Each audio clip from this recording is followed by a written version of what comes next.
தேர்தலில் பாஜக தலைமையிலான என்டிஏ கூட்டணி மீண்டும் ஆட்சி அமைக்கும் என நியூஸ் 18 நடத்திய கருத்து கணிப்பில் தெரியவந்துள்ளது. நாடு முழுவதும் 1 லட்சம் மக்களிடம் நடத்திய கருத்து கணிப்பில் பிரதமர் மோடிக்கு ஆதரவாக 61% பேரும், ராகுலுக்கு ஆதரவாக 30% மக்களுக்கும் வாக்களித்துள்ளனர்.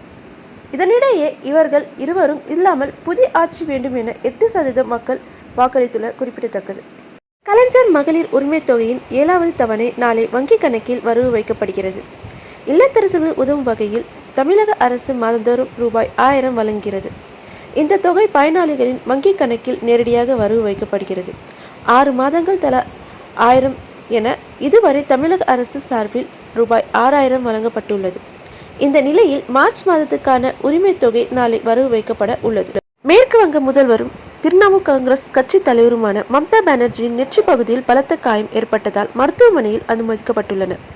வழக்கமான பணிகளை மேற்கொண்ட அவர் நடந்து செல்லும் போது திடீரென தவறி விழுந்ததில் நெற்றியில் பலத்த காயம் ஏற்பட்டது.